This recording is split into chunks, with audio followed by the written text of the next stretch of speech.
Bismillahirrahmanirrahim. Assalamualaikum warahmatullahi wabarakatuh. Waalaikumsalam warahmatullahi wabarakatuh. Sebelumnya terima kasih kehadirannya Bapak Ibu untuk pertemuan pada pagi hari ini. Alhamdulillahirrahmanirrahim. Puji syukur kita panjatkan kepada Allah Subhanahu wa Ta'ala karena taufik dan hidayahnya kita semua dapat berkumpul pada pagi hari ini untuk acara sosialisasi Computational Thinking dan Lomba Bebas tahun 2020. Semoga Allah senantiasa melimpahkan rezeki dan kemudahan agar kegiatan kita hari ini berjalan dengan lancar. Salawat serta salam mari kita haturkan kepada junjungan kita Nabi Allah Muhammad SAW. Semoga kita mendapatkan syafaat dari beliau di yaumul qiyamah. Baik, sebelum kita mulai pertemuan pada pagi hari ini, kita buka dengan bacaan basmalah. Bismillahirrahmanirrahim.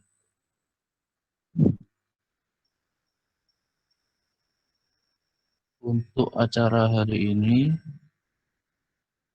nanti insya Allah untuk agenda pertama yaitu pengenalan mengenai computational thinking dan Bebas Indonesia dan internasional yang akan disampaikan oleh Bapak Dinan. Lalu selanjutnya pengenalan gerakan Google Pandai yang akan disampaikan oleh Bu Ana. Lalu selanjutnya contoh soal dan pembuatan akun Bebas untuk latihan-latihan soal. Jadi kemungkinan besar untuk lombanya juga dilakukan di situ dengan akun yang berbeda. Nanti akun para peserta akan didaftarkan oleh Biro Bebas ke Biro Bebas Pusat. Baik, kita mulai acara yang pertama, yaitu pengenalan computational thinking dan lomba Bebas oleh Bapak Dinan Yuliana. Bapak Dinan, kami persilahkan.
Halo, tes. Oke.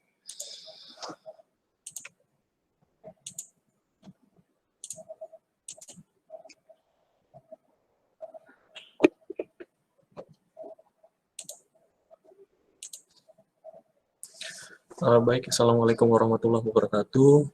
Mohon maaf, tadi ada kendala teknis sedikit dari perangkat komputer saya. Pada kesempatan kali ini saya akan menjelaskan tentang computational thinking. Saya yakin Bapak dan Ibu semua sebagian besar mungkin sudah mengetahui apa itu computational thinking. Saya mengucapkan terima kasih kepada Bapak Ibu guru yang saya hormati atas meluangkan waktunya untuk berpartisipasi pada kegiatan kali ini. yang seperti tadi saya jelaskan, saya yakin mungkin sebagian besar Bapak Ibu sudah mengetahui apa itu computational thinking atau berpikir secara komputasi, atau mungkin ada juga yang masih belum tahu. Tapi sebelum kita membahas tentang computational thinking, mari kita saksikan bersama beberapa tayangan video yang akan saya tampilkan berikut.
Oke, baik Bapak dan Ibu yang saya hormati, berdasarkan tayangan video yang tadi kita sudah saksikan, kita bisa mengetahui bahwa ada 4 fase dalam proses revolusi industri yang telah dialami oleh kita, dialami dalam kehidupan manusia ini. Revolusi industri 4.0 mungkin juga bukan sebuah istilah yang baru bagi kita semua. Revolusi ini dimulai dari fase pertama, terjadi pada tahun 70-an sampai dengan 80-an, di mana pada masa itu muncul mesin uap yang ditemukan pada tahun sekitar 1764. Pada revolusi industri yang pertama, munculnya mesin uap menggantikan tenaga manusia atau hewan, di mana proses kerja di dunia industri yang semula menggunakan tenaga manusia mulai tergantikan dengan mesin uap, mengakibatkan munculnya pengangguran dan demonstrasi terkait permohonan lapangan pekerjaan yang cukup tinggi. Kemudian masuk ke fase kedua, di mana terjadi pada tahun 90-an. Fase ini muncul ketika ditemukan listrik. Aktivitas industri dalam skala kecil maupun skala besar telah didukung oleh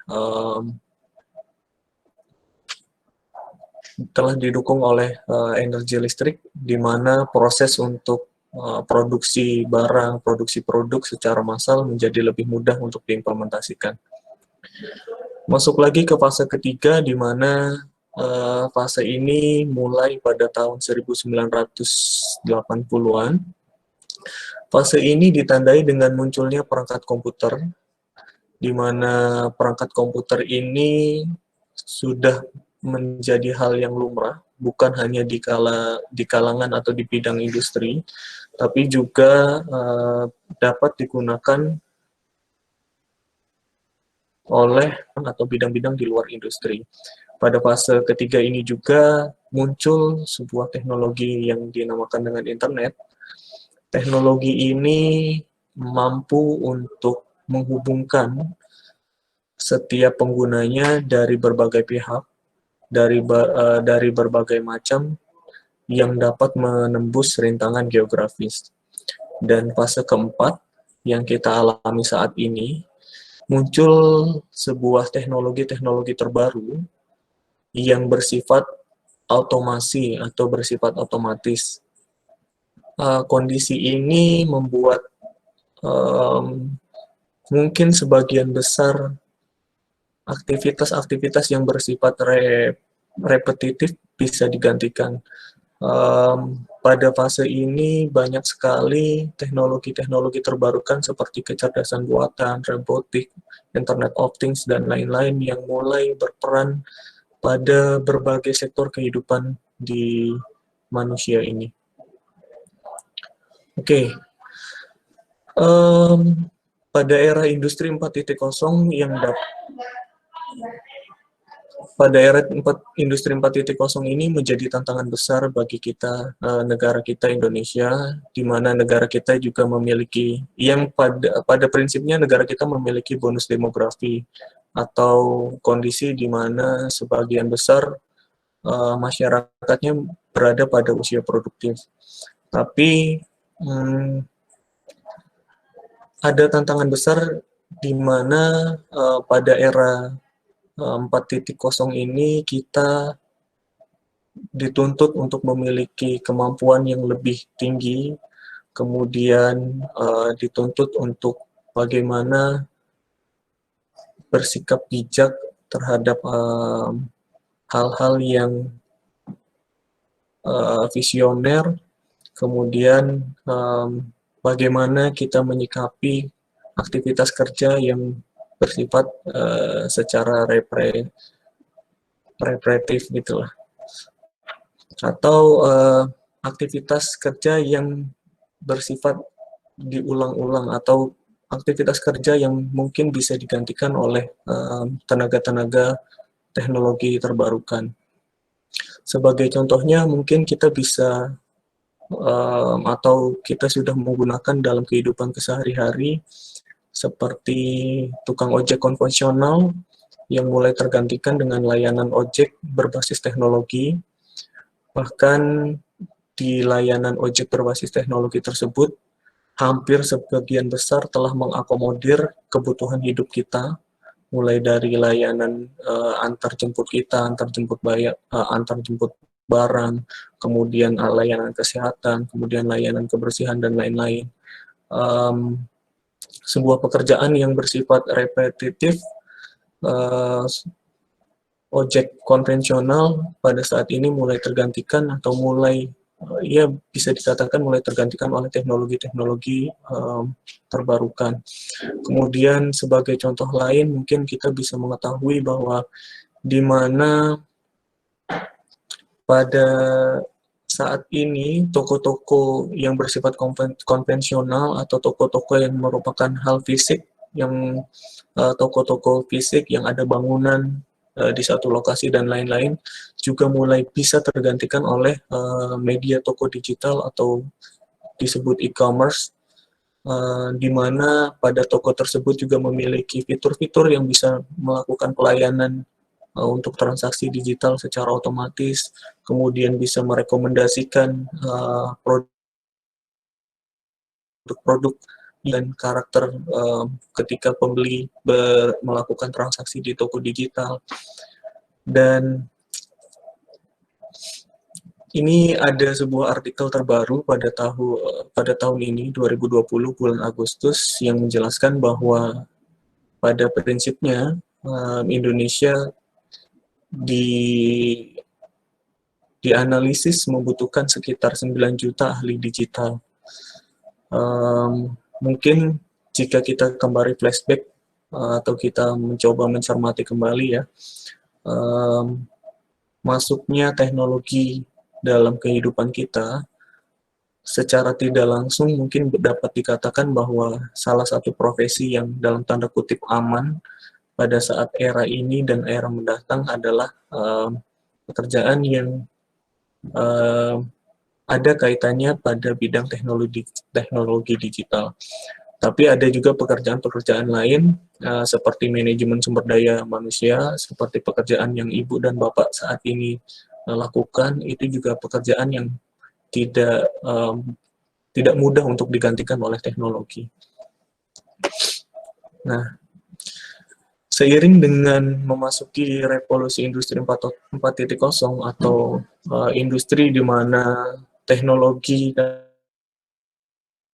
dapat membuat aktivitas menjadi bersifat otomatisasi atau otomatis, maka ada sebuah conference yaitu World Economic Forum yang menyampaikan 10 kemampuan yang harus dimiliki untuk dapat beradaptasi terhadap perubahan revolusi industri 4.0.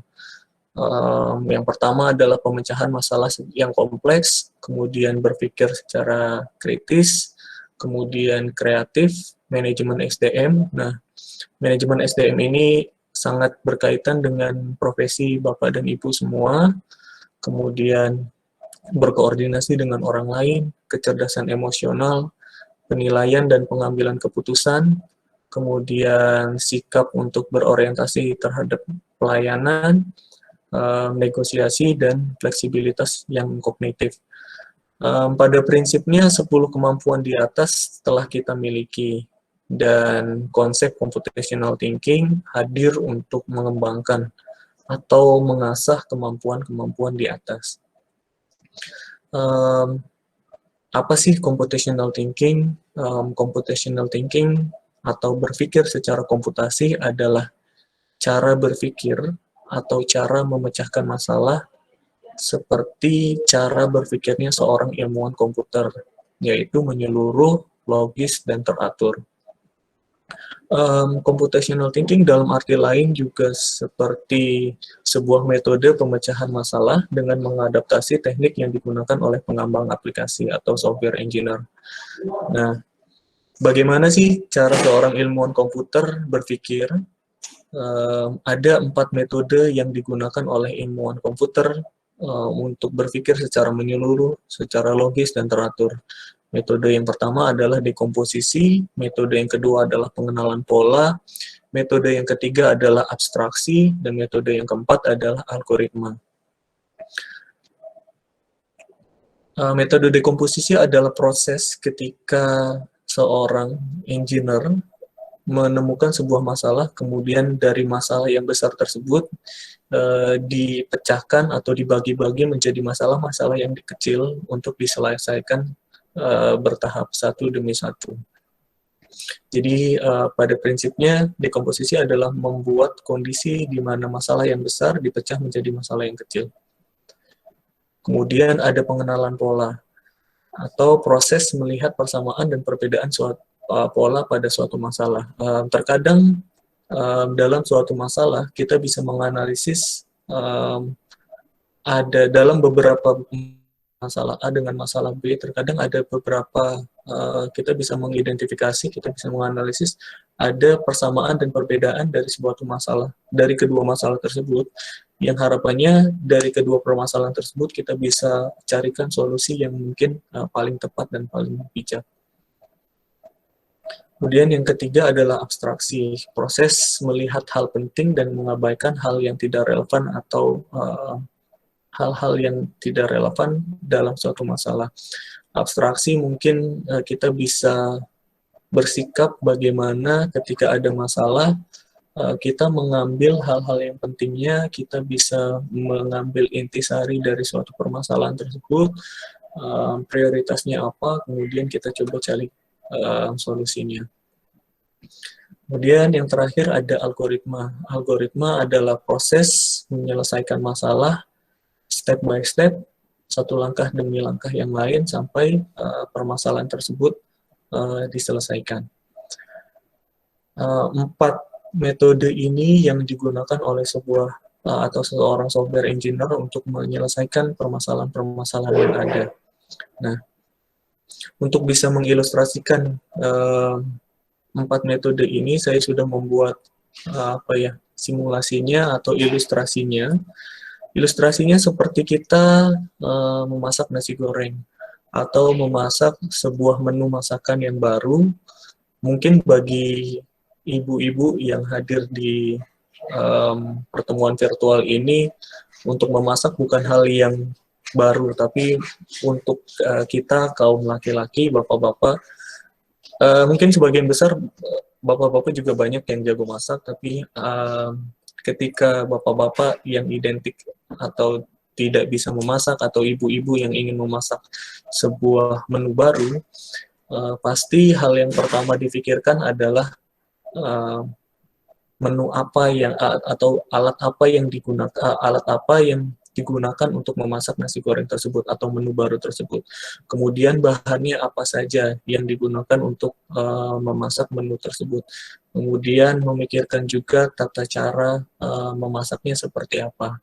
Nah, proses memecah masalah menjadi kecil dari sebuah masalah besar, yaitu tantangan untuk membuat menu baru atau tantangan untuk membuat memasak nasi goreng, yang dipecah-pecah seperti ini merupakan proses dekomposisi.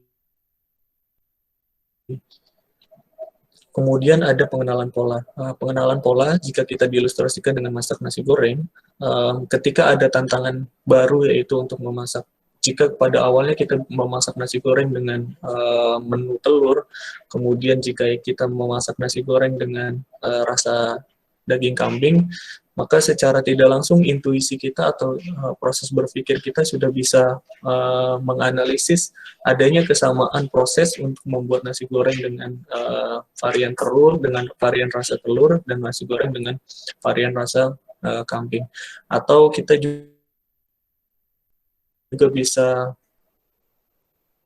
ketika kita ingin membuat magelangan, mungkin yang di sini identik namanya, yang hampir mirip dengan nasi goreng, cuma dikombinasikan dengan mie, maka kita bisa mengidentifikasi bahwa ada kesamaan antara proses memasak dengan nasi goreng dengan magelangan.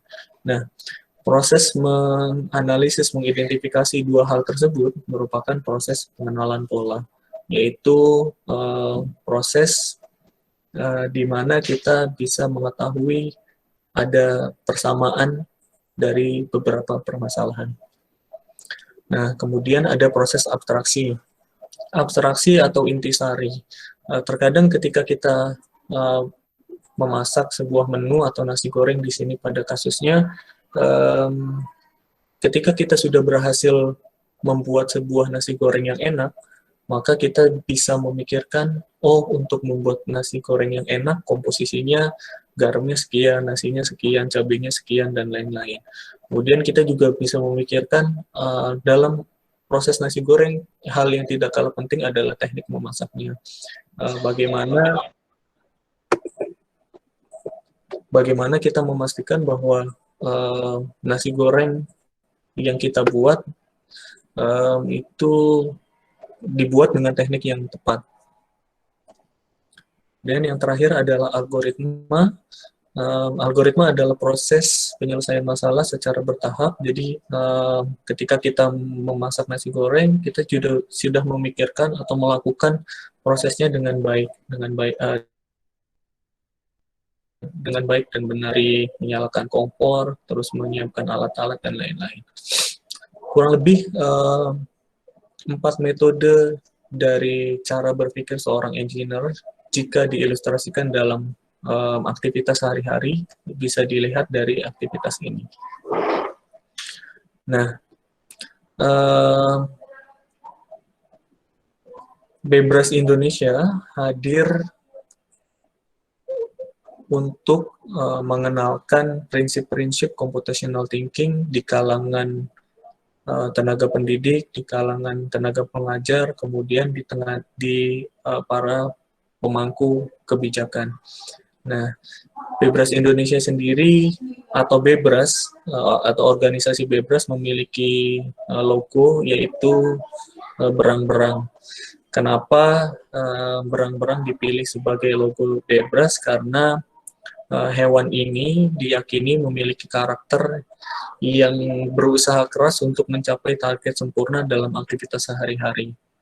Nah, organisasi Bebras sendiri merupakan organisasi internasional di mana organisasi ini didirikan oleh Prof. Valentin dari Universitas Vilnius, Lituania. Beliau mendirikan kegiatan Bebras ini pada tahun 2004 melalui aktivitas computational thinking task atau melalui aktivitas tantangan Bebras. Aktivitas Bebras pada awalnya merupakan aktivitas ekstrakurikuler, di mana pada awal proses kegiatan Bebras yang diikuti oleh banyak tercatat sebagai aktivitas yang memiliki jumlah peserta terbanyak. Nah, pada tahun 2016 Indonesia diundang oleh Prof. Valentina dalam acara workshop internasional Bebras yang diwakili oleh Dr. Ingriana Lim atau Ibu Inge selaku pembina TOKI dan Bapak Sori Harahap sebagai staf Kemendikbud RI. Saat ini Indonesia sudah menjadi bagian dari Bebras Internasional bersama kurang lebih, data terakhir yang saya perhatikan, kurang lebih 55 negara lain. Nah, apa saja kegiatan dari Bebras Indonesia ini? Kegiatan Bebras Indonesia yang pokok ada 3. Yang pertama adalah Lokakarya Nasional. Kegiatan ini dilakukan setahun sekali untuk proses koordinasi antara Komite Nasional dengan mitra dan menetapkan soal-soal nasional seperti membuat soal-soal ujian nasional. Kemudian ada juga Lokakarya untuk guru, kegiatan yang dilakukan untuk mengedukasi guru dalam memperkenalkan konsep berpikir secara komputasional kepada peserta didik. Seperti yang saat ini kita lakukan, bahwa aktivitas ini adalah untuk mengenalkan apa itu Bebras, organisasi Bebras, apa itu computational thinking, dan yang terakhir adalah kegiatan yang diadakan atau dilakukan setahun sekali berupa lomba Bebras. Lomba Bebras itu apa? Lomba yang dipersiapkan oleh organisasi Bebras untuk mengevaluasi proses belajar konsep berpikir secara computational thinking kepada siswa SD, SMP, dan SMA.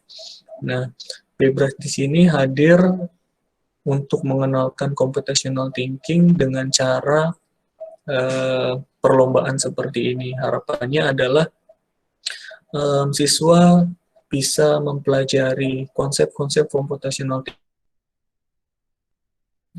melalui pemecahan masalah yang dilakukan secara menyenangkan. Kenapa menyenangkan? Karena soal-soal yang muncul dalam tantangan Bebras itu memiliki muatan nilai-nilai 4 dasar prinsip berpikir seorang engineer dan ditambahkan dengan unsur-unsur multimedia seperti gambar-gambar yang interaktif dan atraktif. Gambar-gambar yang atraktif maksudnya. Oke, ini ada salah satu contoh soal pada tantangan Bebras di level sekolah dasar. Emily merusak gelang favoritnya, gelang yang rusak terlihat seperti ini. Nah, dari soal ini kemudian ditanyakan manakah dari 4 gelang berikut yang menunjukkan seperti apa gelang itu ketika masih utuh.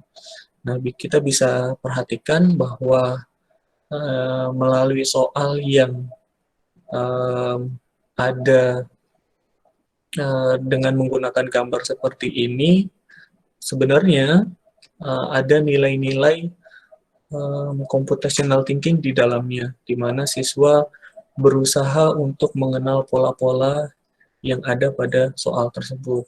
Kemudian secara tidak langsung dari soal ini juga siswa bisa mencoba untuk menyusun sebuah algoritma atau proses-proses menyusun gelang ini menjadi utuh kembali. Proses pengenalan pola dilakukan melalui aktivitas analisis bentuk-bentuk dari ornamen atau komponen pada gelang tersebut, kemudian proses untuk berpikir secara algoritmis atau bertahap, step by step dilakukan dengan aktivitas menyusun gelang yang tadinya putus menjadi lengkap kembali atau menjadi utuh. Kurang lebih aktivitas lomba yang akan dilakukan oleh siswa-siswa di level sekolah dasar, soalnya seperti ini. Oke. Sekian pemaparan dari saya. Saya mohon maaf atas pemaparan saya yang mungkin banyak tidak tersampaikan dengan baik atau mungkin tidak bisa diterima dengan baik. Proses diskusi jika ada yang ingin ditanyakan bisa melalui chat di Google Meet ini atau juga bisa dilakukan melalui aktivitas di WhatsApp. Seperti itu yang bisa saya sampaikan. Terima kasih atas perhatian dari Bapak dan Ibu Guru. Saya ucapkan sekali lagi terima kasih. Wassalamualaikum warahmatullahi wabarakatuh. Baik, terima kasih Bapak Dinan atas materinya. Untuk selanjutnya, materi akan disampaikan oleh Bu Ana, yaitu materi mengenai Google Pandai. Ana,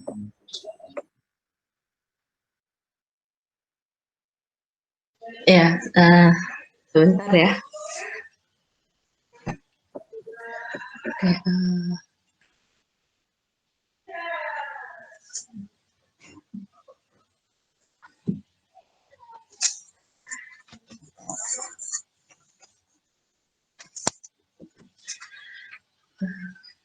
Assalamualaikum warahmatullahi wabarakatuh. Apakah suara saya kedengaran? sudah Bu. Ya. Ya, sebentar saya siapkan presentasinya.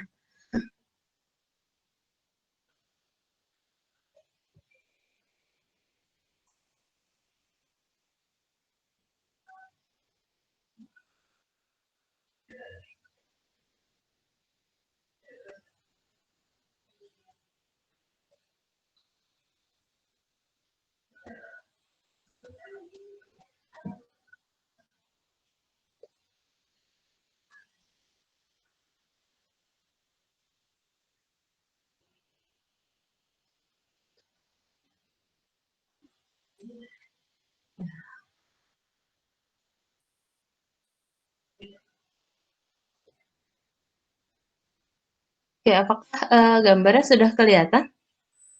Sudah Bu. Sudah ya? Oke, Assalamualaikum warahmatullahi wabarakatuh. Perkenalkan, nama saya Anna Hendri. Dan saya salah satu dosen di informatika UAD. Saat ini saya akan menjelaskan mengenai program Gerakan Pandai. Gerakan Pandai ini adalah salah satu program yang dimiliki oleh Bebrasnya Indonesia yang bekerja sama dengan Google. Ya. Jadi kita menyebutnya dengan Gerakan Pandai. Di mana Gerakan Pandai ini kita harapkan sebagai salah satu support untuk mendukung Gerakan Merdeka Belajar. Nah, Bebras ini menggabungkannya dengan Gerakan Pandai dan Gerakan Merdeka Belajar sehingga kita sebutnya menjadi Merdeka Belajar dengan Computational Thinking. Nah, untuk Computational Thinking-nya tadi sudah dijelaskan oleh Dinan. Computational Thinking itu merupakan proses berpikir dalam informatika untuk menyelesaikan suatu masalah dengan step by step atau langkah-langkah menurut informatika. Nah, ini akan kita coba terapkan computational thinking ini ke dalam pembelajarannya. Nah, tujuan Gerakan Pandai yang digagas oleh Bebras itu adalah ingin mengenalkan computational thinking atau selanjutnya kita akan sebut ini dengan nama CITI kita akan kenakan Siti ini dan tantangan bebas itu sebagai salah satu wahana berlatih untuk guru penggeraknya nanti, untuk siswa-siswa yang akan diajarkan nantinya. Sehingga cara belajarnya itu kita akan mencoba untuk cara menyenangkan. Lalu membebaskan siswa dari sekat-sekat berpikir sebuah mata pelajaran saja. Jadi kita berharap nanti momok yang kita hadapi kan paling utama, yang paling banyak ditemukan itu adalah matematika itu susah. Gitu. Matematika itu sulit. Nah, kita coba nanti merombak sekat-sekat tersebut, sehingga kita akan buat dia menyenangkan dan membebaskan. Karena merdeka belajar itu kan berarti kita memberikan kesempatan pada siswa untuk berpikir, menyelesaikan suatu masalah dengan cara mereka, cara berpikir mereka masing-masing.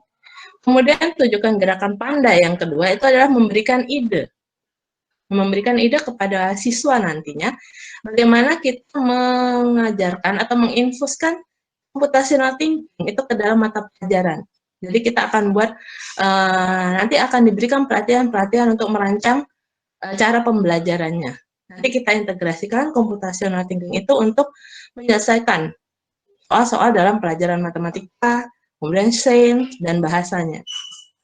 Jadi, tujuan utama dari gerakan pandai seperti itu. Kita membuat, mencari ide untuk menyelesaikan suatu masalah dalam pelajaran dengan cara yang menyenangkan dan bebas. Kemudian latar belakangnya, itu kita harapkan gerakan pandai ini dan bebas itu nanti mampu membantu siswa untuk berpikir kritis dan kreatif serta belajar secara menyenangkan. Lalu yang kedua, kita akan mencoba membantu menciptakan guru penggerak dan suasana merdeka belajar bagi siswa. Jadi nanti ada istilah-istilah dalam Bebras Indonesia, ya, dalam gerakan Bebras ini nanti ada guru penggerak, guru inti, guru sasaran. Gitu. Nah, makanya kita akan memerlukan dukungan dari Bapak dan Ibu-Ibu guru sekalian untuk mencoba merealisasikan hal ini. Kemudian sasaran kegiatan dan waktu pelaksanaannya. Kalau berdasarkan hasil dari pembahasan di bulan Januari, itu pelaksanaannya kita adakan dari Februari 2020 sampai dengan Desember 2021. Sasarannya kita berharap pada guru SD, SMP, dan SMA sederajat untuk 22.000 guru dan 2 juta siswanya. Ya, kita mulai bergerak di Jogja, sudah mulai bergerak gerakan Bebras ini ya, kita harap kita bisa mencapai sasarannya.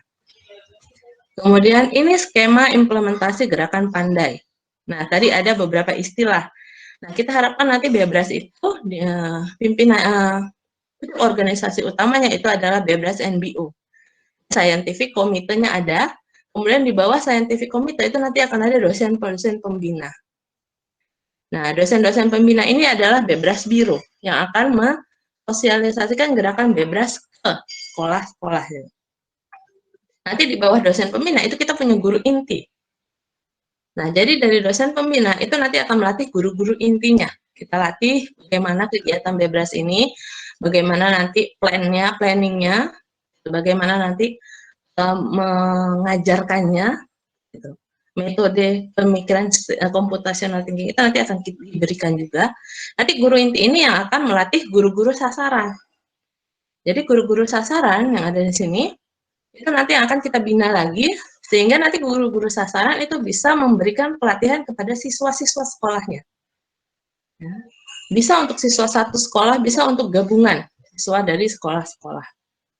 Nah, jadi nanti dia akan beruntut panjang ya Bapak Ibu, sehingga kita punya perwakilan, nanti perwakilan yang akan melakukan, tetapi tetap akan memiliki tanggung jawab dan responsibility untuk melapor ke dari guru sasaran, itu akan melapor ke guru inti, dari guru inti dan ke dosen pembina. Nanti dosen pembina juga memiliki laporan untuk komite Bebras NBO-nya. Jadi terstruktur kegiatan kita. Nah, berikutnya, ini adalah persyaratan untuk menjadi guru inti. Makanya kita ingin mengundang, berkolaborasi dengan guru-guru. Ya.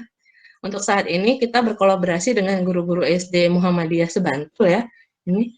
Nah, kita harapkan persyaratan guru intinya itu adalah guru SD, ya, guru SD, SMP, SMA atau yang sederajat. Bisa jadi juga guru informatika, matematika, sains, IPA itu bahasa itu terserah. Yang penting adalah guru mata pelajaran boleh. Lalu mendapatkan izin dari kepala sekolah Kemudian mempunyai motivasi dan leadership. Ya, mempunyai jiwa sebagai guru penggerak. Jadi mampu nanti untuk mengajak dosen-dosen sasarannya untuk semangat mengikutinya. Dan mampu merekrut minimal 11 guru sasaran. Ya, baik guru dari satu sekolah atau kita bisa berkolaborasi dengan sekolah yang berdekatan. Jadi ini syarat guru inti. Selanjutnya, persyaratan hak dan kewajiban guru inti. Ya.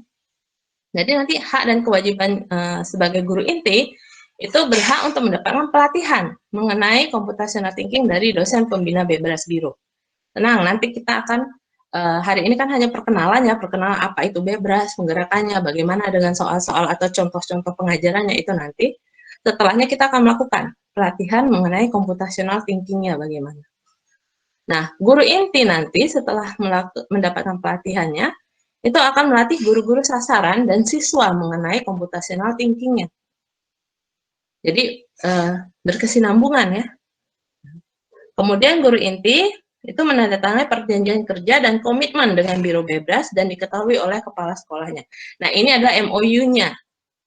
Sehingga kita ada janjiannya, ada komitmen di situ untuk melakukan kegiatan ini.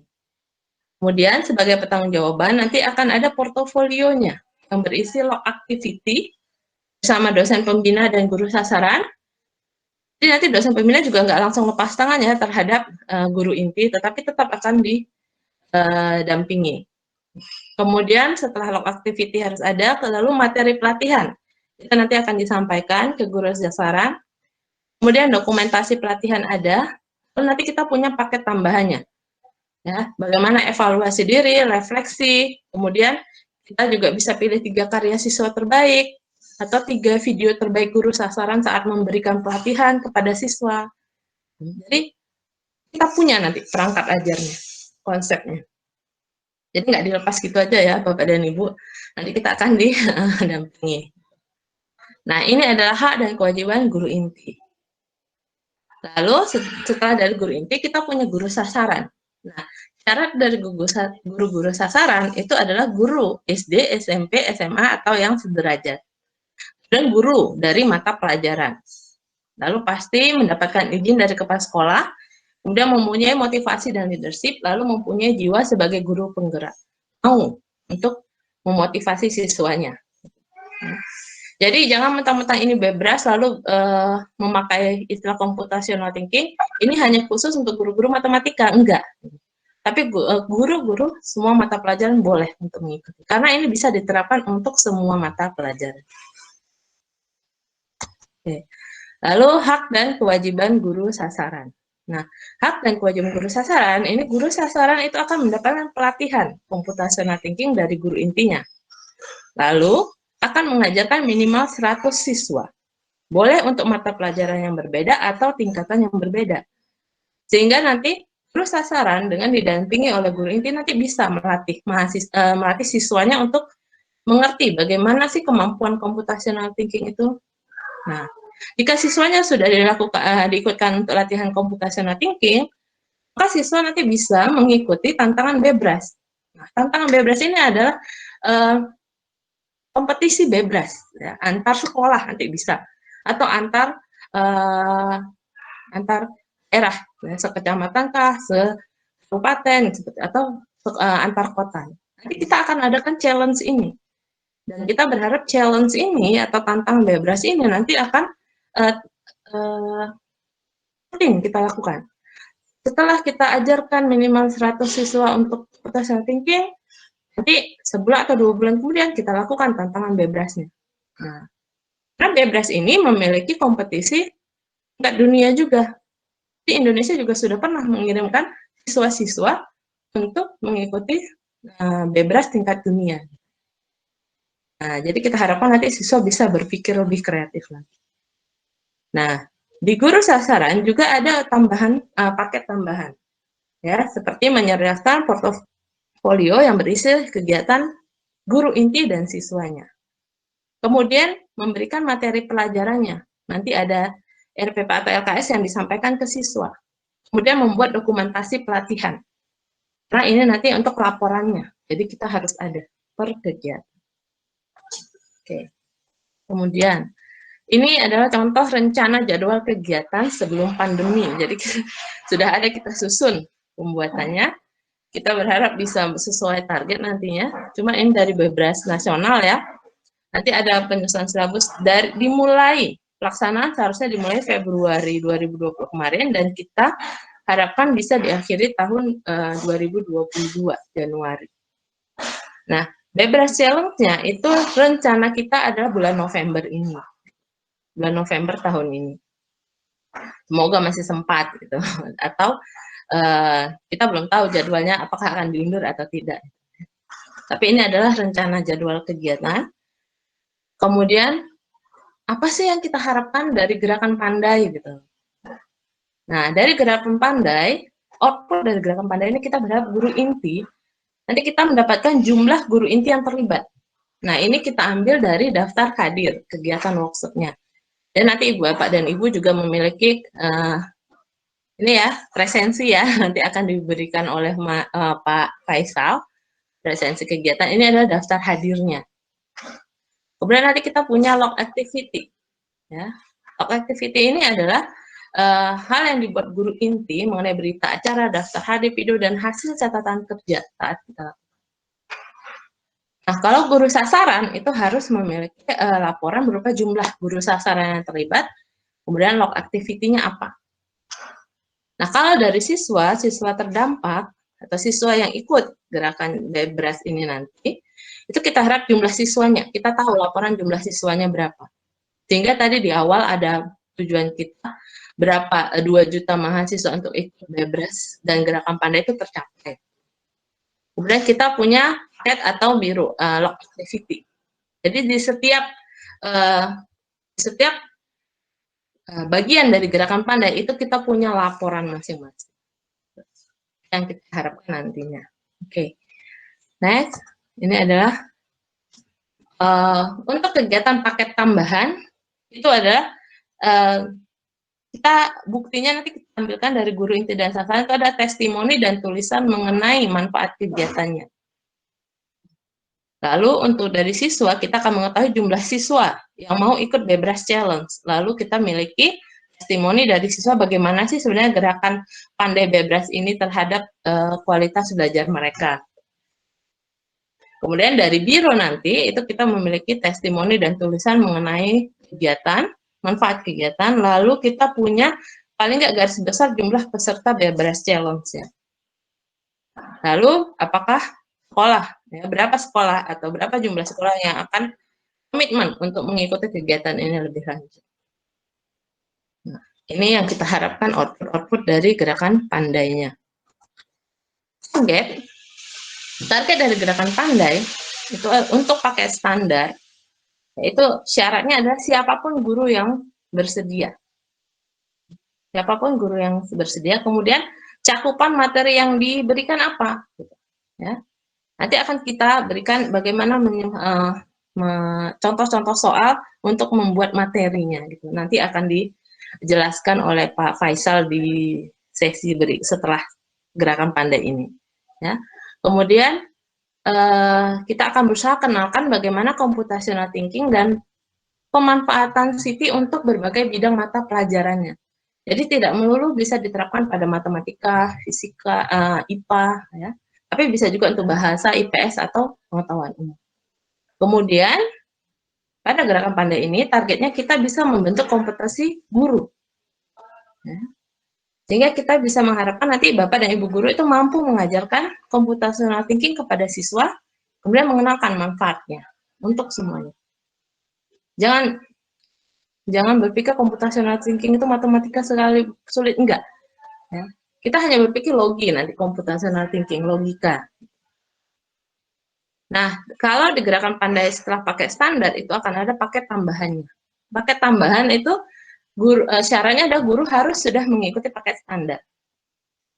Kemudian, cakupan materinya itu akan lebih untuk mengajarkan bagaimana computational thinking lewat analisis data dan pemrograman. Ini tingkat lanjutnya lagi ya, Bapak Ibu.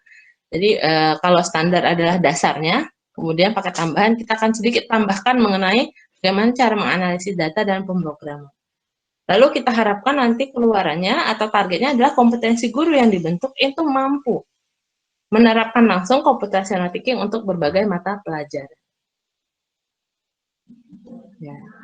Jangan takut dulu, enggak, ini simple saja dulu, kita coba lihat dulu bagaimana pakai standar atau bagaimana gerakan pandai ini. Kita ketahui dulu gitu, cara kerjanya.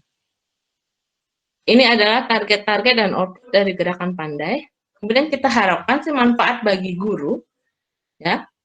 Kita harapkan guru mampu mengetahui ilmu baru mengenai computational thinking untuk diajarkan ke siswa.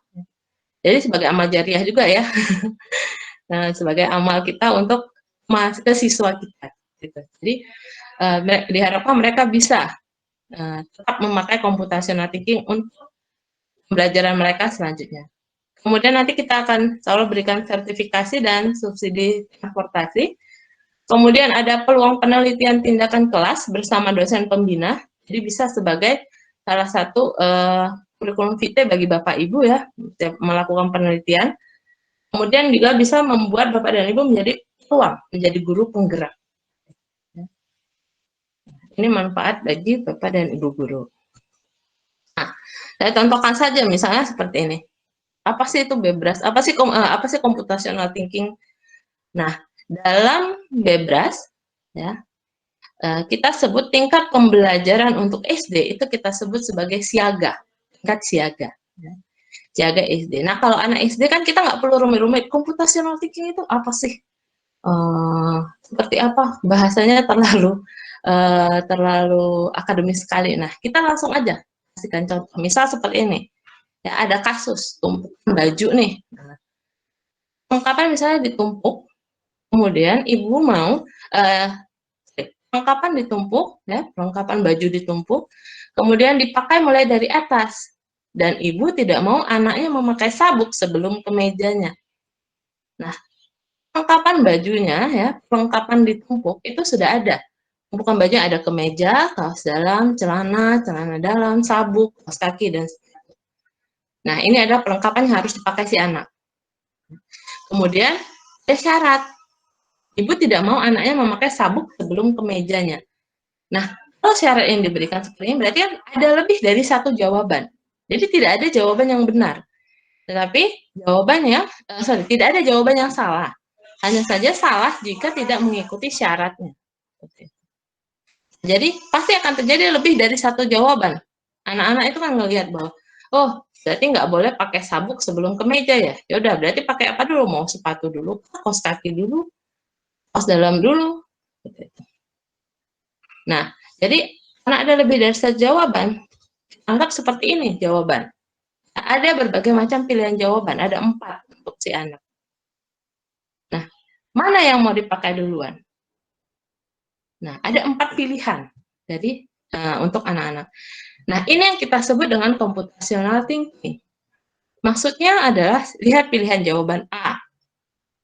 Misal nih, karena dipakai mulai dari atas, nah tumpukan teratas adalah kaos kaki. Berarti nanti jawaban dari si anak adalah sama ambil kaos kaki. Pakai kaos kaki. Nah, itu sudah computational thinking urutannya. Lalu yang kedua, pakai sabuk. Kemeja juga belum dipakai. Nggak masalah kan? Yang penting sabuk dia pakai dulu. Tidak masalah apakah itu salah dalam urutan tata cara memakai pakaian. Yang penting kan ada syarat yang diikutinya bahwa tidak, ibu tidak mau anaknya memakai sabuk sebelum kemeja. Yang penting dia kan belum pakai kemeja. Nah, jangan disalahkan jawaban anak-anak itu bahwa, oh sabuk dipakainya dulu padahal belum pakai baju atau celana. Enggak, itu tidak disalahkan. Karena sesuai computational thinking itu benar. Nah, jadi di sini asiknya kita berikan kepada anak untuk kreatif dalam menyelesaikan satu masalah. Walaupun dari segi tatanan memakai baju itu salah, artinya. Tapi kita biarkan dulu karena ini adalah cara kreatif anak-anak untuk berpikir. Nah, pilihan mereka itu banyak. Yang penting adalah sabuk dipakai sebelum kemeja. Nah, ini maksud dari computational thinking. Jadi kita berikan kepada anak-anak untuk menyelesaikan masalah. Lalu next, ini juga salah satu lagi contoh kasus penyelesaian masalah, ini contoh kasus dari Malaysia ya, kita dapatkan dari Bebras Malaysia itu saat Sarah bermain lempar karet gerang dan dia harus melemparkan 5 karet gerang.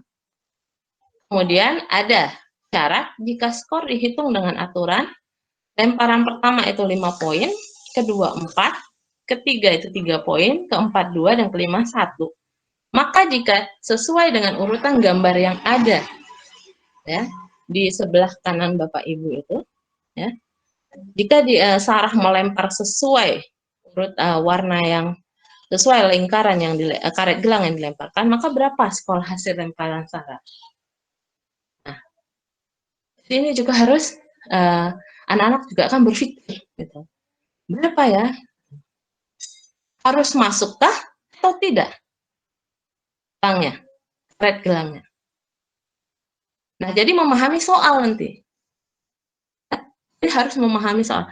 Sarah bermain lempar karet gerang. Dan dia harus melemparkan 5 karet gerang. Lemparkan 5 karet gerang. Apakah harus masuk ke dalam tiang lemparan karet gerang atau tidak? Ada nggak perintah untuk masuk? Nah, ini juga sebagai tricky ya, kasus-kasus yang sedikit trik ya, mengandung trik gitu. Jadi bagaimana kita nanti memberikannya kepada siswa-siswa. Kita akan melihat mana anak yang kreativitas berpikirnya kreatif kritis, mana yang dia mengikuti pattern bahwa dihitung hanya yang masuk saja ke tiang, atau yang salah satu nanti menghitung semuanya yang masuk atau tidak. Nah, di sini kita mengajarkan bagaimana siswa bisa memahami sebuah kasus, pertanyaan kasusnya. Untuk contoh-contoh lebih jelasnya lagi nanti bisa diberikan oleh di sesi Pak Faisal ya. Saya hanya memberikan gambaran bahwa ini contoh-contoh soal atau kasus untuk anak SD. Jadi kita buat semenarik mungkin sehingga anak-anak nggak monoton. Nah, kemudian ini salah satu contoh soal untuk penggalang, tingkat penggalang. Nah, di Bebras itu tingkat penggalang adalah tingkat SMP. Nah, dari sini ya kita akan melihat ada pertanyaan bahwa insinyur Bebras hendak membuat jembatan. Kemudian memindahkan kayu. Secara vertikal butuh 1 jam. Dan horizontal butuh 2 jam. Nah, berapa waktu yang dibutuhkan oleh insinyur Bebras untuk memindahkan, untuk membuat jembatan? Nah, ini berarti langkah-langkahnya bagaimana? Apakah kayunya akan dipindahkan horizontal atau vertikal? Nah, ini cara menghitungnya nanti. Jadi kreativitas anak-anak, adakah syarat tertentu bahwa balok yang kedua paling bawah itu harus paling atas, atau dia harus bisa dulu ke kiri, ke vertikal dulu atau horizontal dulu? Nah, ini tergantung anak-anaknya cara berpikirnya. Cuman yang kita mau kan nanti menemukan waktu minimum untuk menyelesaikan. Jadi nggak ada yang salah ya. Kita kan anak-anak untuk berpikir secara logisnya bagaimana menyelesaikan. Nah, nanti kita lihat contoh-contoh pada sesi di Pak Faisal ya. Nah, ini salah satu contoh lagi untuk soal anak SMP ya, mengenai kereta api. Nah, ada 4 jalur kereta api dimulai dari A, B, C, D. Yang transit di T1, T2, T3 untuk berganti jalur. Nah, jika Bebras Jojo ingin ke zoo, ke kebun binatang dengan berganti sekali saja, maka dari stasiun mana dia akan berangkat? Nah, ini juga anak-anak akan berpikir bagaimana. Ini juga bisa menjadi kasus trik ya, penuh-penuh trik. Yang tidak teliti nanti bisa jadi tidak memahami soalnya, bahwa harus berhenti 1 kali. Nah, jadi wajar nanti ya Bapak Ibu jika terjadi pada saat menjelaskan kasus, anak-anak itu akan banyak bertanya, akan banyak menjawab, lomba menjawab. Jadi nggak masalah. Hanya kita nanti akan meluruskan bahwa ada syarat di setiap kasus. Ya, memang menyenangkan kadang untuk melihat soal-soal Bebras ini ya. Nah, kemudian, kalau itu adalah salah satu contoh soal-soal dari tingkat SD dan SMP, maka apa yang akan kita lakukan? pada gerakan pandai. Nah, apa yang akan Bapak Ibu lakukan jika bergabung dan melakukan gerakan pandainya? Nah, tujuan pertemuan ini kita mengharapkan bahwa Bapak Ibu memahami bahwa guru merdeka maka sekolah merdeka. Merdekanya dalam arti merdeka berpikir dan berhati-hati bertindak, bukan bebas blas ya sama sekali, tetapi merdeka berpikir dan berhati-hati dalam bertindak. Lalu kita tahu batas-batas kemerdekaannya di mana dalam memberikan pemahaman. Nah, kemudian kita tidak merdeka itu tidak berarti dibatasi ruang, batasan atau standar. Jadi jawaban salah ada, tetapi kita tidak akan menyalahkan. Karena merubah mindset lumayan susah. Tetapi kita berharap bahwa berikan kebebasan pada anak untuk kritis, kreatif, inovatif. Ya, usahakan mereka meninggalkan zona nyaman yang cuma menerima, oh kalau ini penyelesaiannya pakai rumus ini, ya inilah penyelesaiannya. Seperti itu. Nah, mohon maaf ya, sebentar ada suara background. Mohon diabaikan dulu. Nah, kemudian kita mengharapkan untuk guru penggerak, nanti guru bisa mengutamakan murid ya, dan pembelajaran murid dari hal lain. Ya. Bukan lalu mengabaikan karir Anda sendiri, Bapak dan Ibu guru, tidak, tetapi kita akan mengutamakan murid dan pembelajaran murid. Karena kemampuan antar murid juga berbeda. Hingga menjadi guru penggerak itu berarti mengambil tindakan tanpa disuruh, ya, tanpa diperintahkan untuk melakukan yang terbaik bagi muridnya. Ya maksudnya adalah kita mengerti nanti, oh mungkin ada satu mahasiswa bisa langsung menangkap apa yang kita maksudkan, tapi siswa lain mungkin lambat. Nah ini berarti kita bagaimana kita menghandle siswa ini nanti, memberikan pemahamannya. Nah, jadi memang tantangan pekerjaan Bapak dan Ibu sebagai sekalian ya, tapi kita akan berusaha mengatasi ini. Ya, kita akan berusaha memberikan pemahaman untuk anak-anak didik kita. Kemudian untuk siswanya, ya, harapkan sekarang karena ada sekolah merdeka, ya, kita harapkan bahwa siswanya menjadi siswa Pancasila dengan profil berakhlak mulia, mandiri, berpikir kreatif, jiwa gotong royong dan kebinekaan global. Sehingga siswa kita itu akan banyak bertanya, banyak mencoba dan banyak berkarya. Kalau kita lakukan seperti yang kami sudah lakukan, beberapa teman dosen melakukan penerapan komputasional thinking dan bebras di sekolah-sekolah, itu anak-anak akan banyak bertanya, Bapak dan Ibu. Banyak bertanya, banyak mencoba ya. Jadi kadang itu situasi kelasnya akan ricuh. Tapi bagaimana kita mengatasi itu? Karena anak-anak begitu welcome dengan cara menyelesaikan masalah melalui bebras ini. Jadi Bapak dan Ibu harus siap-siap terhadap antusiasme dari siswa-siswanya nanti. Oke, next-nya. Ini adalah materi pelatihan. Materi pelatihan pakai standar. Itu nanti akan ada pengenalan komputasional tinggi bebras, lalu akan ada pembuatan soal. HOTS, ya. HOTS itu Higher Order Thinking Skill. Ya, jadi bagaimana menyelesaikan suatu masalah dengan step by step computational thinking. Nanti akan bisa kita lihat di sesi berikutnya dari setelah sesi saya ini ya. Kemudian ada paket tambahan itu biasanya langsung dengan analisis data dan programming. Cuman programming nanti tergantung dari kemampuan siswa-siswanya, mampu atau tidak. Oke. Kemudian ini adalah saran jadwal pelatihan guru inti. Kalau mau dilihat, insya Allah nanti mungkin akan kita share ya materi ini. Nanti bisa dilihat, ini adalah hanya salah satu contoh jadwal pelatihan guru intinya. Ya, ini pakai standarnya, pakai tambahan. Ya. Kemudian untuk materi pelatihan paket siswa, itu guru nanti diharapkan, Bapak dan Ibu guru diharapkan memiliki kemampuan metakognisi dan pedagogi, sehingga guru mampu melakukan lesson plan redesign dan mengajar. Ya, saya yakin Bapak dan Ibu sekalian sudah mengerti metakognisi itu. Metakognisi itu adalah proses mengamati dan mengendalikan aktivitas kognitif. Kemudian pedagogi adalah strategi pembelajarannya bagaimana. Nanti ada pelatihan untuk siswa, kita akan mendesain bagaimana kemampuan siswa menerima pembelajaran computational thinking. Kemudian untuk pelatihan siswa, lebih tipis, nanti kita akan banyak ke praktek-praktek latihan problem solving-nya. Sehingga kita bisa bandingkan nanti bagaimana pembandingan HOTS dengan lower order thinking skill. Nanti kita akan lihat bagaimana pelatihan-pelatihan soalnya dari di sesi Pak Faisal ya.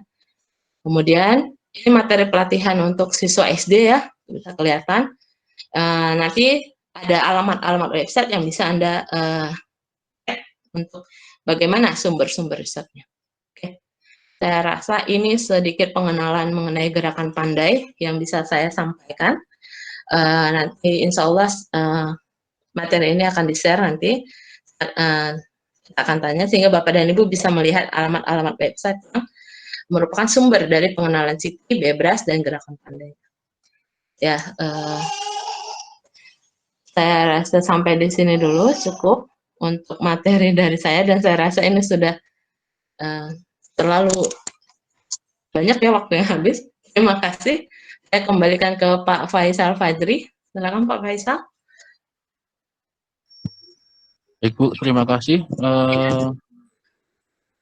Untuk sebelum masuk ke sesi selanjutnya, silahkan Bapak Ibu bisa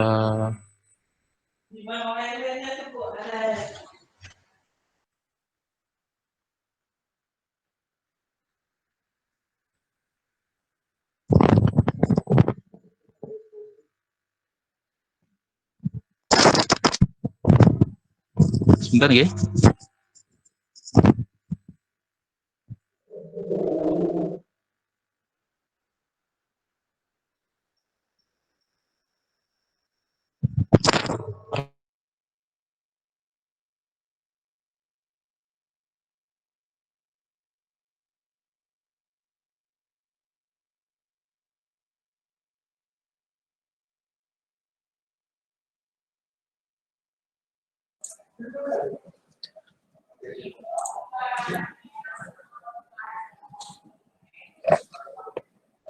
Baik Bapak dan Ibu, sepertinya ada kendala dari perangkat komputer dari Bapak Faisal.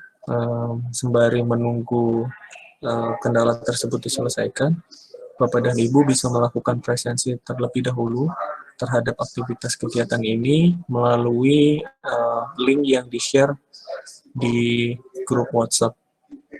Terima kasih.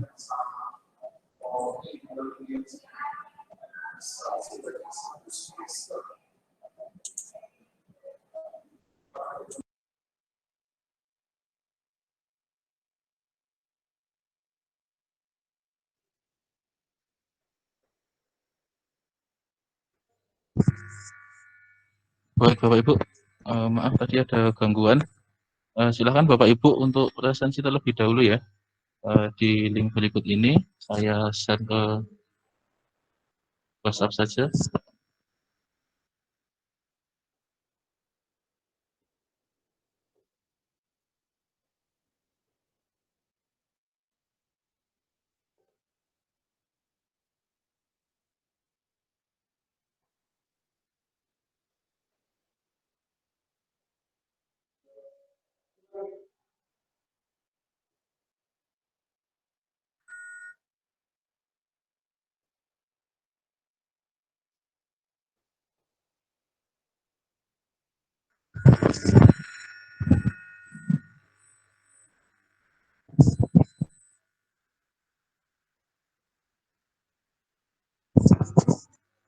Baik, presensi tetap masih bisa dilakukan sampai nanti berakhirnya acara.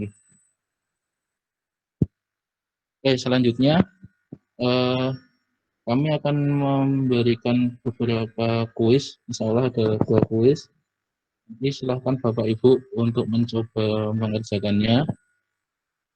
Nanti siapa yang bisa, jawabannya silahkan diklik di chat Google Meet nanti yang benar, dan paling awal nomor 1 nanti insya Allah akan kami berikan door prize di akhir acara. Untuk soal pertama berikut ini. 12 Jordan menebang pohon dan memotongnya sehingga setiap pohon menghasilkan batang pohon panjangnya 10 meter. Jadi satu potongan 10 meter. Lalu 12 Ali ingin membangun bendungan dan membutuhkan kayu sepanjang 4 meter sebanyak 7 batang. Lalu kayu sepanjang 3 meter sebanyak 7 batang. Ali dapat memotong batang pohon yang sudah dipotong Jordan sesuai dengan keperluannya. Jordan ingin memberikan potongan batang pohon kepada Ali dengan jumlah sesedikit mungkin. Lalu tantangannya, berapa banyak batang pohon minimal yang dapat dipakai Ali untuk membangun. Silakan Bapak Ibu.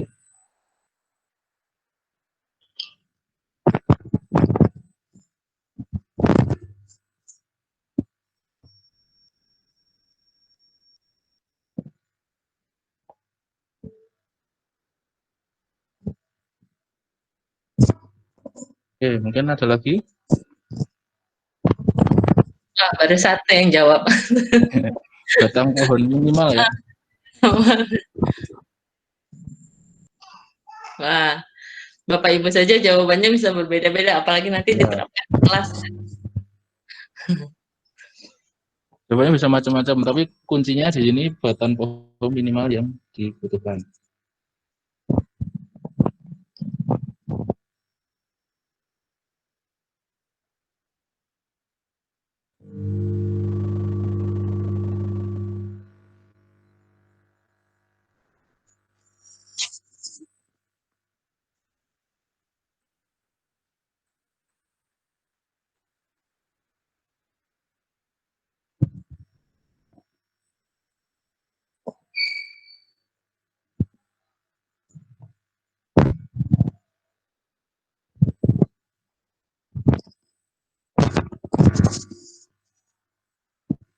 Mungkin ada lagi, jawabannya bilangan bulat ya. 1, 2, 3, sampai sekian.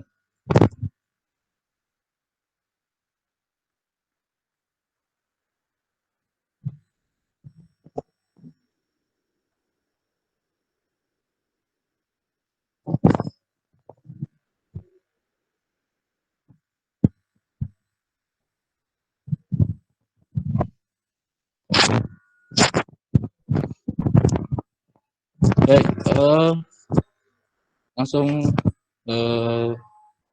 saya berikan jawabannya ya. Untuk pembahasannya saya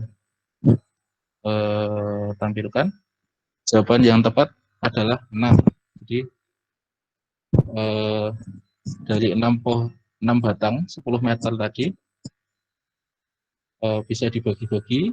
Yang pertama 4 meter 4 meter, bisa 2 meter. Nah di sini tidak dihitung ya karena kita ingin membutuhkan batang yang utuh. 4 meter 4 meter 2 batang. Lalu 3 meter 3 meter 4 meter. Ini pas 10 meter. Lalu 3 meter 3 meter 4 meter ini juga pas 10 meter. Yang bawah juga 3 3 4. Ini yang 3 meter sudah ada 6. Lalu yang 4 meter sudah ada 7. Lalu ditambah lagi dengan 1 batang 2 meter. Untuk jawaban pertama yang masuk dari Pak Agra Sanjaya ya. Nanti insya Allah kami hubungi. Baik, untuk soal berikutnya, ini sedikit lebih rumit, karena bukan soal SD kalau ini sebenarnya. Saya perlihatkan.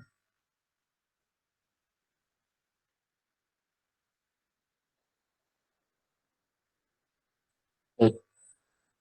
Keluarga Bebras mempunyai kebun apel. Setelah panen, mereka ingin mengemas sebaik-baiknya untuk dijual. Aturan pengemasannya sebagai berikut. Apel ditaruh di kantong, jadi apel yang merah ini dimasukkan di kantong. Setiap kantong berisi 8 apel. Jadi di sini kantong putih ini isinya 8 apel. Jika tersisa kurang dari 8 apel, maka apel dibiarkan tidak dikemas. Jadi tidak, kalau ada sisa tidak dimasukkan. Lalu yang kedua, kantong akan dimasukkan ke dalam kardus. Setiap kardus berisi 8 kantong. kantong putih ini tadi. Jika tersisa kurang dari 8 kantong, maka kantong yang tersisa tidak dimasukkan ke dalam tabung. Lalu tantangannya, hari ini mereka memanen 275 apel. Berapa banyak apel yang tidak dimasukkan ke kantong? Silahkan, Bapak Ibu.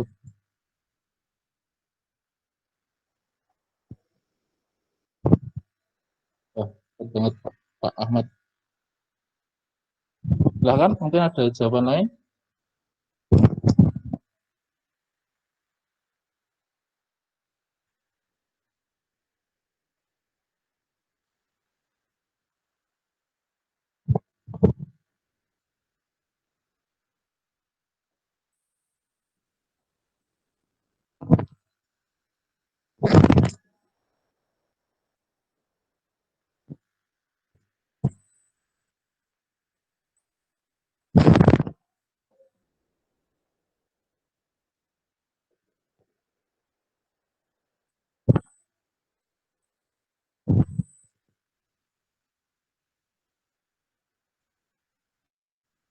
Oke, sudah mulai ya. Sudah mulai ketemu jawabannya. Banyak jawabannya 3. Oke.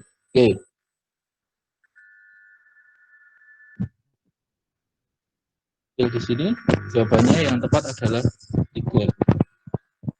Jadi ada 64 apel di setiap kardus. Jadi ada 8 kantong, 8 apel, 8 kantong dengan setiap kantong isinya 8, maka ada 64 apel di setiap kardus. Sedangkan yang dipanen adalah 275. Kalau kita bagi sini, sisanya ada 19 apel. Oke. 275 dibagi 64 itu terbagi menjadi 4 kardus lebih 19 apel. Jadi 19 apel ini bisa dimasukkan ke dalam 2 kantong. Yang masing-masing kantong diisi 8 apel sehingga menjadi 16. Jadi 19 dikurang 16 jadi 3. Baik, yang pertama menjawab tadi Ahmad Hanif ya. Baik.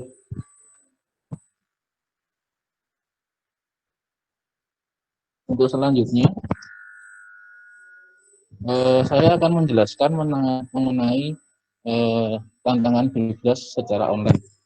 Jadi prinsipnya tantangan Bebras ini adalah sebuah tantangan yang atau lomba gitu ya, bahasa mudahnya itu skalanya nasional. Kalau di Bebras Indonesia, masing-masing peserta itu dapat mendaftar secara gratis.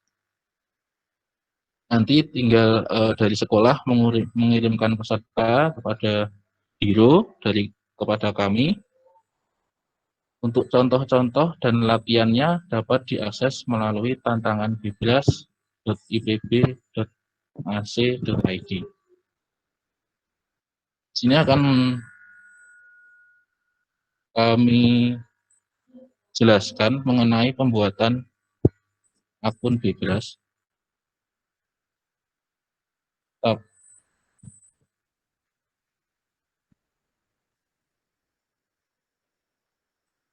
Pembuatan akun Bebras secara singkat ya.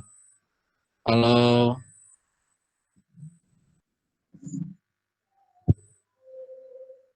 nanti jika Bapak Ibu ada yang tertinggal step-stepnya, nanti bisa kami share videonya ini untuk kemudian nanti dipraktekkan dan untuk latihan-latihan untuk siswanya jika ingin mengikuti tantangan Bebras. Yang pertama di sini alamatnya latihan bebras.ipb.ac.id. Untuk mendaftar, sebelum Bapak Ibu masuk ke sistem ini, harus mendaftar. Silahkan nanti diklik dulu, di login di kanan atas. Nanti silahkan di create new account.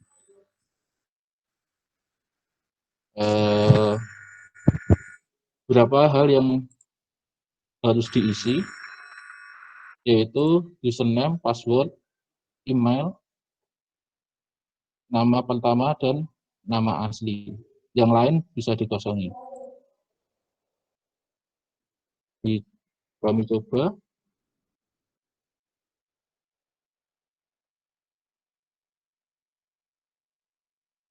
Saya coba menggunakan email saya.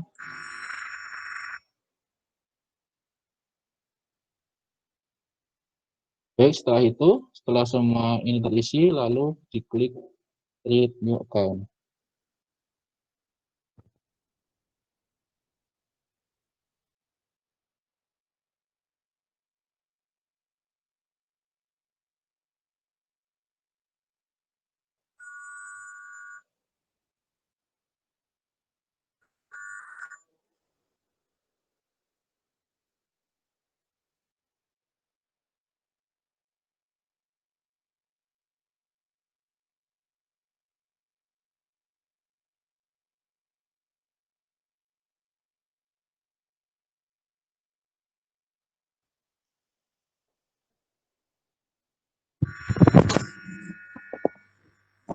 Oke, jika Ibu Bapak sudah mendaftar, nanti akan ada email konfirmasi di email Bapak.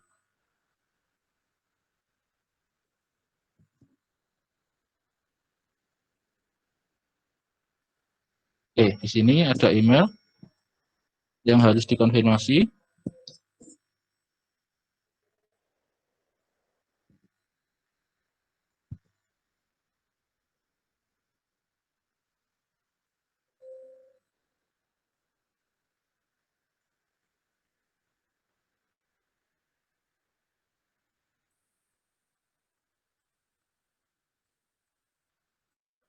Oke,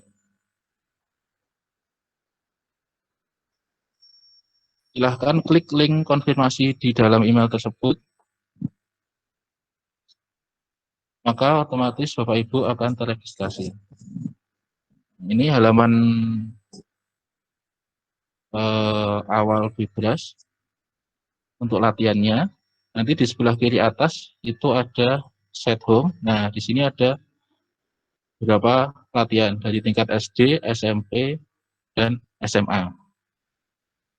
Kita coba untuk latihan tingkat SD, lalu silahkan masuk.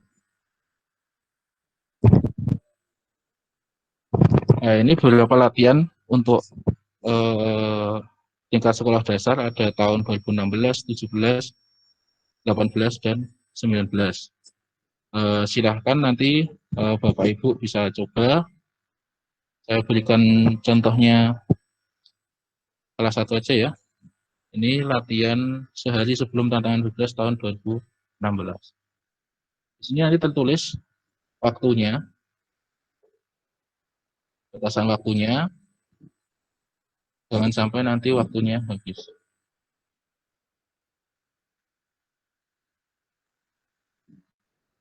Jadi klik di sini, time quiz now, lalu start attempt. Nah, di sini ada 6 soal, di sini terlihat.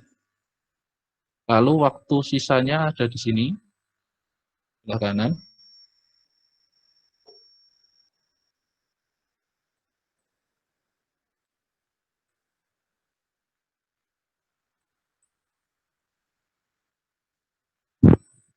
Lalu di sini ada soalnya.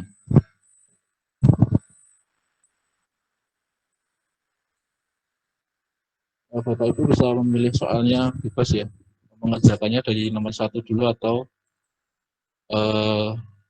dipilih kira-kira mana yang mudah terlebih dahulu.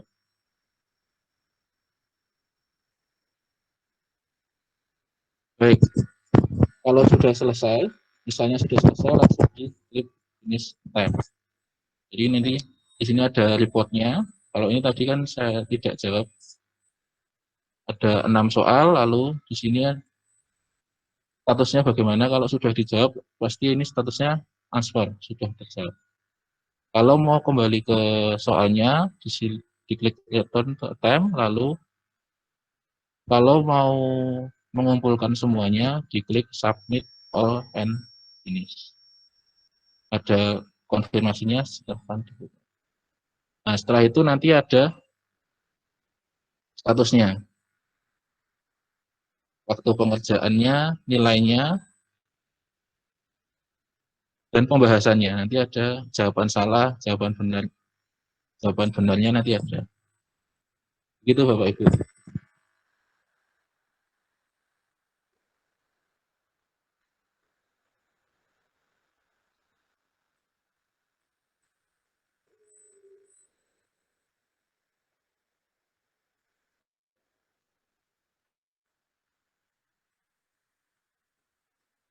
Oke Bapak Ibu, insya Allah di bulan November nanti kami dari Biro Bibras akan mengadakan tantangan Bibras. Kalau dilakukan tanggal 9 sampai 13 November 2020. Kegiatan ini dapat diikuti oleh seluruh siswa SD atau nanti dari Bapak Ibu ada perwakilan dari sekolah-sekolah. Kalau di tahun kemarin itu biasanya yang dikirimkan mahasiswa kelas atas ya, 456. Untuk daftarnya nanti kami kirimkan cara pendaftarannya di grup WA. Begitu. Karena kegiatannya ini online nanti, jadi Bapak Ibu boleh mengirimkan siswanya banyak juga bisa, 1 sampai 3 orang juga nggak masalah. Dan gratis, tidak ada biaya dan tidak ada batasannya.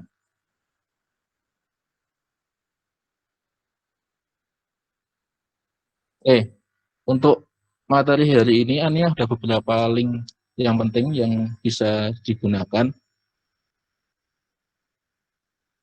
yaitu yang pertama link Bibras Nasional. Ini berisi tentang semua informasi Bibras Nasional. Di situ juga ada modulnya, ada contoh-contoh soalnya.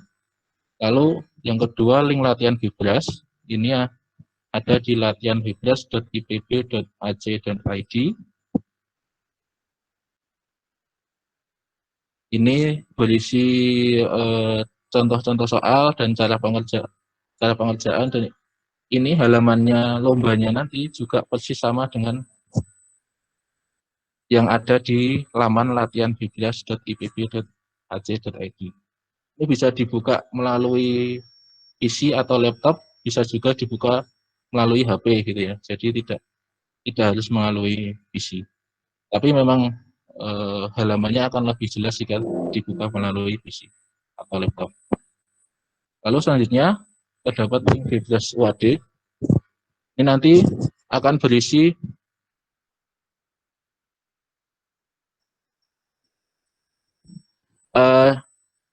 insya Allah nanti di situ ada link pendaftarannya, tapi saat ini belum dibuatkan karena menunggu info dari Bibras Pusat. Lalu di YouTube juga ada nanti materi ini semua rekamannya dan cara-cara pendaftaran akunnya, cara-cara mengerjakan soalnya semua ada di YouTube Bibras AD. Sedangkan materi pelatihan ada di bit.ly/bibrasuad. Gitu Bapak Ibu, mungkin ada pertanyaan, kami persilahkan.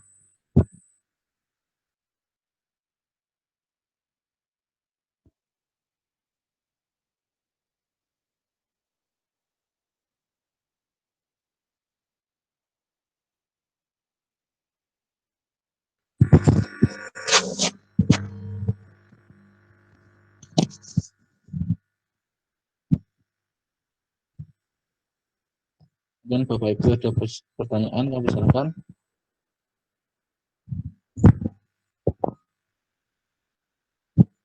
Untuk pesertanya mengirimnya boleh lebih dari 1. Kalau tahun kemarin itu ada sekolah yang mengirimkan masing-masing sekolah mengirimkan 3 orang. Kalau tahun ini silahkan Bapak Ibu boleh mengirimkan lebih dari 3 orang tersebut.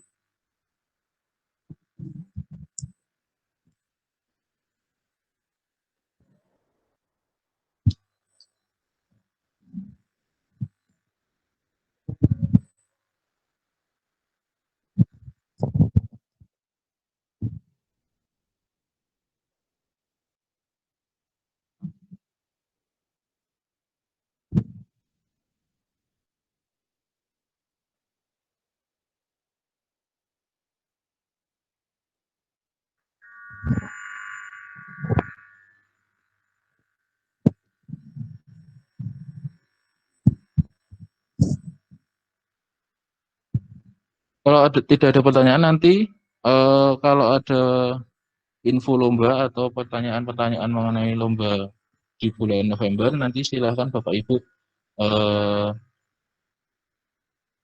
bisa langsung di grup WA saja, kami bertanya di sana. Nanti info selanjutnya kami juga akan infokan di grup tersebut.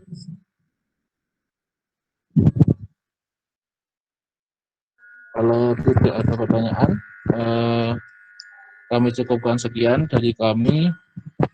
Banyak salahnya mohon maaf. Kita tutup pertemuan pada hari ini dengan bacaan hamdalah. Alhamdulillahirabbil alamin. Terima kasih atas kehadiran Bapak Ibu.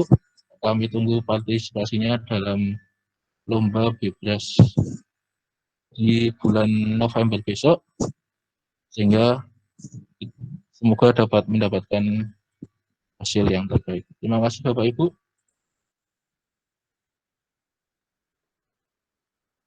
Assalamualaikum warahmatullahi wabarakatuh. Waalaikumsalam warahmatullahi wabarakatuh.